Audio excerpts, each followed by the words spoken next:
শিক্ষার্থীরা তোমাদেরকে আজকের ক্লাসে স্বাগতম। লার্ন উইথ তানজিম স্যারের চ্যানেলে তোমাদেরকে স্বাগতম।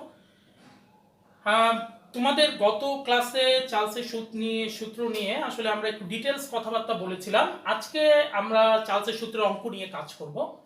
আমাদের প্রথম অঙ্কটা হচ্ছে স্থির চাপে 0.75 লিটার কোনো গ্যাসকে 27 ডিগ্রি সেলসিয়াস তাপমাত্রা থেকে 15 ডিগ্রি সেলসিয়াস তাপমাত্রায় শীতল করা হলে গ্যাসটির আয়তন কত হবে। এটা হচ্ছে একেবারে সিম্পলি ম্যাথ, এবং প্রথমে আমরা আসলে কিছু সিম্পলি ম্যাথ নিয়ে কাজ করব। আমাদের এখানে দেওয়া আছে আয়তন, দেওয়া আছে 0.75 লিটার, টেম্পারেচার দেওয়া আছে 27 ডিগ্রি সেলসিয়াস, আর সেলসিয়াস থেকে যদি কেলভিনে নিতে হয় তাহলে আমাদেরকে 273 এর সাথে যোগ করে দিতে হবে, অর্থাৎ 273 প্লাস 27 দেন হচ্ছে আমাদের 300 কেলভিন। সবসময় মনে রাখবা সেলসিয়াস থেকে কেলভিন নিতে গেলে আমাদেরকে 273 দিয়ে যোগ করতে হবে। প্রিভিয়াস ক্লাসে এটা নিয়ে তোমাদেরকে অবশ্যই একটা ধারণা দেওয়া হয়েছে।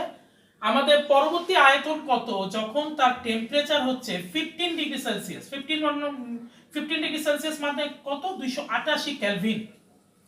এখন আমরা কি জানি? চার্লসের সূত্র অনুসারে জানি V1 T1 V2 T2। তার মানে 0.75 divided by 300 V2 divided by 288। তার মানে আমাদের V2 দাঁড়াচ্ছে 0.75 ইনটু 288 ডিভাইডেড বাই 300 আমাদের কত হচ্ছে আমরা একটু দেখি। আমাদের দাঁড়াচ্ছে 0.75 ইনটু 288 ডিভাইডেড বাই 300 আর 0.72 লিটার। 0.72 লিটার। অর্থাৎ একটা জিনিস খেয়াল করো, যখন টেম্পারেচার 300 কেলভিন ছিল তখন ছিল 0.75। তুমি যখন টেম্পারেচার কমায় দিছো তখন কিন্তু আয়তনও কমে গেছে 0.72 লিটার। স্বাভাবিক কথা, আয়তনের সাথে টেম্পারেচারের সম্পর্ক কিন্তু সমানুপাতিক। অ্যাজ লাইক তুমি যদি টেম্পারেচার বাড়ায় দাও তাহলে আয়তন বাড়বে, টেম্পারেচার যদি কমায় দাও তাহলে সেক্ষেত্রে আয়তনও কমে যাবে। এটা হচ্ছে তার প্রকৃষ্ট উদাহরণ। পরবর্তী অঙ্ক নিয়ে আমরা আবার আসতেছি। প্রিয় শিক্ষার্থীরা, আবার আমি তোমাদের দ্বিতীয় অঙ্ক নিয়ে আসলাম। অঙ্কটাতে বলা হয়েছে যে একটি গ্যাসের তাপমাত্রা 17 ডিগ্রি সেলসিয়াস হতে বাড়ানো হলো, ফলে গ্যাসের চাপ অপরিবর্তিত রইল, কিন্তু গ্যাসের আয়তন দ্বিগুণ করা হলো, ফলে তাপমাত্রা কত বাড়ানো হলো। এক্ষেত্রে আমাদের কি কি দেওয়া আছে আগে আমরা দেখি যে আমাদের কি কি দেওয়া আছে। আমাদের প্রথমে আছে টেম্পারেচার অর্থাৎ 17 ডিগ্রি সেলসিয়াস, তার মানে 290 কেলভিন। আমাদের আয়তনটাকে ধরে নিই ভি, আয়তন তো দেওয়া নাই, পরবর্তীতে আয়তন দেওয়া আছে যখন কিনা টেম্পারেচার আমাদের জানতে হবে, পরবর্তী আয়তন বলা হয়েছে দ্বিগুণ। তার মানে আমাদের সূত্রটা হচ্ছে V1 T1 V2 T2, এবং এই ক্ষেত্রে আমরা যদি বসিয়ে দিই V 290 2V divided by T2। তার মানে আমাদের T2 হচ্ছে 2 into 290 kelvin equal to 580 kelvin. আর কেলভিনকে যদি আমরা সেলসিয়াসে নিতে চাই তাহলে আমাদেরকে 273 দিয়ে বিয়োগ করে দিতে হবে।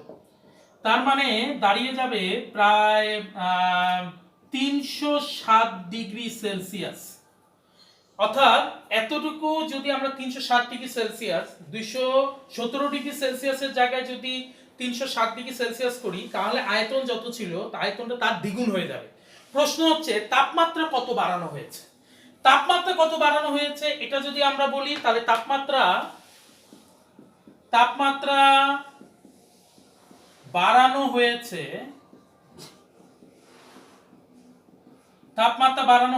307, আগে ছিল 17, তার মানে 290 degree Celsius. This is the answer.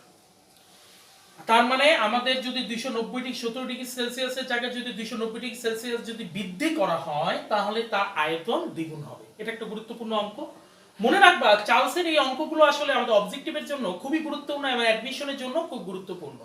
তোমাদের যদি ক্লাসটা যদি ভালো লেগে থাকে তাহলে আমি তোমাদেরকে বলবো যে বেশি বেশি করে সাবস্ক্রাইব করার জন্য, তোমাদের বন্ধুদেরকে জানানোর জন্য, এবং বেশি বেশি করে লাইক দিবা। কোনো প্রশ্ন থাকলে অবশ্যই সেটা কমেন্টে আমাকে জানাবা।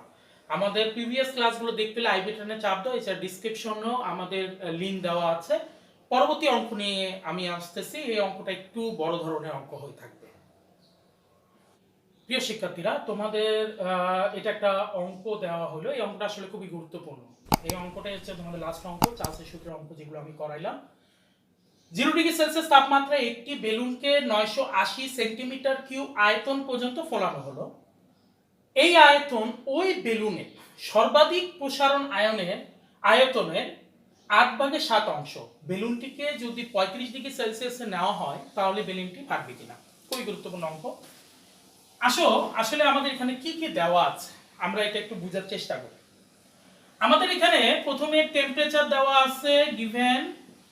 আমাদের এখানে টেম্পারেচার দেওয়া আছে 0°C, তার মানে 273 কেলভিন। আমাদের এখানে আয়তন দেওয়া আছে 980 সেন্টিমিটার কিউব। কথাটা বুঝতে হবে, এখানে একটা গুরুত্বপূর্ণ কথা আছে। এখানে বলা হচ্ছে যে এই আয়তন, that is the main thing, এই আয়তন ওই বেলুনের সর্বাধিক প্রসারণ আয়তন। তাহলে সর্বাধিক প্রসারণ আয়তন আমরা ধরে নেই x। সর্বাধিক প্রসারণ আয়তনের 8/7 সেটা হচ্ছে এই আয়তনের, এই আয়তন মানে কত? 980। তার মানে আমাদের x টা কিন্তু আমরা ধরলাম সর্বাধিক প্রসারণ আয়তন। তার মানে x = 980 × 8 / 7। তার মানে আমরা x এর মানটা এখন পেয়ে যাব। তার মানে এখানে আমি তোমাদেরকে বলতে চাচ্ছি যে সর্বাধিক প্রসারণ আয়তনটা কত সেটা কিন্তু আমরা এইখানে কিন্তু সহজে বের করে ফেলতে পারতেছি। 980 × 8 / 7, তাহলে আসতেছে 1120 সেন্টিমিটার কিউব। তার মানে ওই বেলুনের সর্বাধিক প্রসারণ ক্ষমতা 1120 সেন্টিমিটার কিউব, এটা আমরা ধরে নিলাম।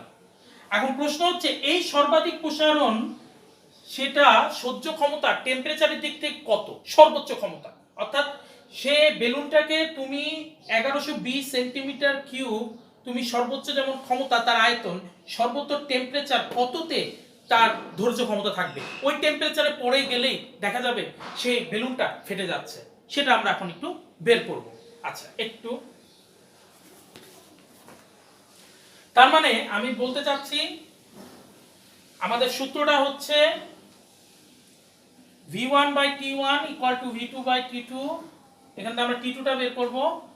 তার মানে V1 হচ্ছে 980 / 273 = 1120 / T2। ওকে, দেন T2 = 1120 × 273 / 980। তার মানে আমাদের এখানে কত দাঁড়াচ্ছে? 1120 × 273 / 980, তার মানে আসতেছে 312 কেলভিন। কথাটা ভালো করে বুঝে নিতে হবে। তার মানে আমাদের এখানে আসলো 312 কেলভিন। এই 312 কেলভিন হচ্ছে তার সর্বোচ্চ।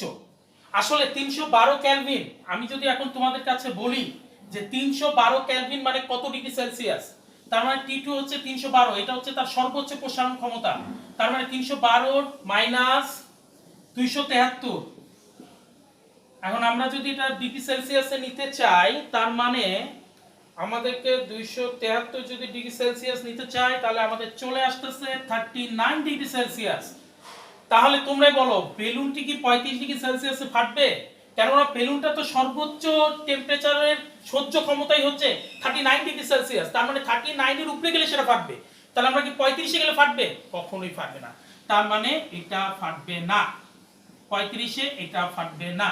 That is the answer. খুবই গুরুত্বপূর্ণ একটা ম্যাথ। এটা উদ্দীপক আকারে প্রেজেন্ট করাটা খুবই সুন্দর হবে বা সুন্দর হওয়ার মতো, সেহেতু এটা খুবই গুরুত্বপূর্ণ ম্যাথ। এটা ভালো করে বুঝবা, মনে রাখবা এই লাইনটা খুবই গুরুত্বপূর্ণ। এই আয়তন ওই বেলুনের সর্বাধিক প্রসারণ আয়তনের এত অংশ। এখান থেকে কিন্তু সর্বাধিক প্রসারণ আয়তনটা কিন্তু আমরা সহজে বের করে ফেলতে পারি। তা আজকে ছিল এই পর্যন্তই চার্লসের সূত্রের অঙ্কগুলো নিয়ে আমাদের ক্লাস। মনে রাখবা তোমরা, সেটা হচ্ছে যে একটা জিনিস খুব ভালো করে মনে রাখবা, এই ক্লাসগুলো খুবই গুরুত্বপূর্ণ এবং তোমরা সাবস্ক্রাইব করবা আমার এই চ্যানেলটি, বেশি বেশি করে লাইক এবং কমেন্ট করবা এবং কোনো প্রশ্ন থাকলে অবশ্যই সেটা কমেন্ট ইনবক্সে জানাবা। আর তোমার বন্ধুদেরকে এইটাকে শেয়ার করে, চ্যানেলটিকে শেয়ার করে চ্যানেলটিকে আরো প্রাণবন্ত করার চেষ্টা করো। আর পরবর্তী ক্লাস তোমাদেরকে আমি বয়েল এবং চার্লসের সূত্রের সমন্বয় নিয়ে একটা ক্লাস করাবো। আর আমি আশা করি ক্লাসগুলো করে তোমাদের উপকৃত তোমরা হচ্ছ। তোমরা ক্লাসটা বেশি বেশি করে সাবস্ক্রাইব করে ক্লাসটার মধ্যে থাকার চেষ্টা করো। ধন্যবাদ সবাইকে আজকে।